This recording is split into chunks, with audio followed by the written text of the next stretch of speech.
subscribe and press the bell icon and never miss any updates from Jellyface.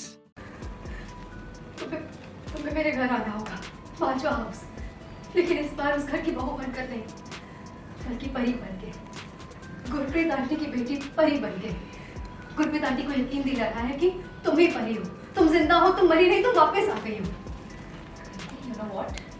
मुझे लगता है कि तुमने नींद की नहीं बल्कि गलती से नशे की दवाई खा ली है। क्या बोल रही हो यार? मैं परी बन के उस घर में जाऊंगी? तुम्हें पता है वहां मैं सबको यही यकीन दिला रही हूँ कि मैं परी नहीं हूँ, मैं पार्वती हूँ और मैं खुद परी बन के वहां चली जाऊँ। कैसी बातें कर रही हो? मैं नहीं बनूंगी परी। और क्यों बनूं? मैं किस लिए बनूं?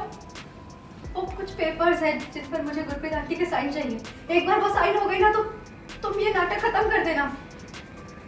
मतलब कौन से पेपर्स पे साइन करवाना चाहती हो? क्या है ये पेपर्स? वो एक्चुअली कुछ टाइम पहले ना मैंने गुरप्रीत आंटी से एक जमीन ली थी। तुमसे झूठ नहीं बोलूंगी, फ्रॉड करके ली थी। नकली पेपर्स बनवा के उनके साइन ले लिए थे। पता नहीं क्या हो गया था मुझे उस वक्त, दिमाग खराब हो गया था मेरा। आई नो कि मैं गलत हूँ पार्वती, लेकिन गलतियां तो इंसानों से होती है ना, मुझसे भी हो गई। उस गलती को मुझे ठीक करना है। एक पेपर पे साइन करवाने हैं गुरप्रीत आंटी के, जिसमें लिखा होगा कि वो अपनी मर्जी से मुझे अपनी जमीन और घर दे रही है, हमेशा के लिए।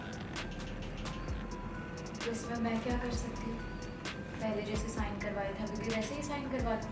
मुझे परी बनाने की क्या जरूरत है? जरूरत है पार्वती, क्योंकि अब वो मेरे कहने पे साइन तो क्या कुछ भी नहीं करेंगी, क्योंकि उन्हें सब कुछ पता चल चुका है।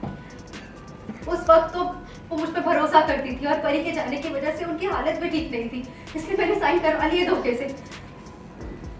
पर अब उन्हें सब पता है तो वो मुझ पर भरोसा नहीं करती हैं, इसलिए मुझे परी की जरूरत है।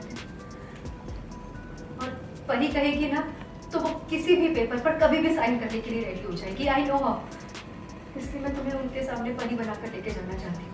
एक बार वो कन्विंस हो जाए कि तुम परी हो और वो साइन कर दे तो मेरी प्रॉब्लम सॉल्व हो जाएगी, मैं बच जाऊंगी। Thank you so much for watching this video, guys. Like, share and subscribe to Teleface.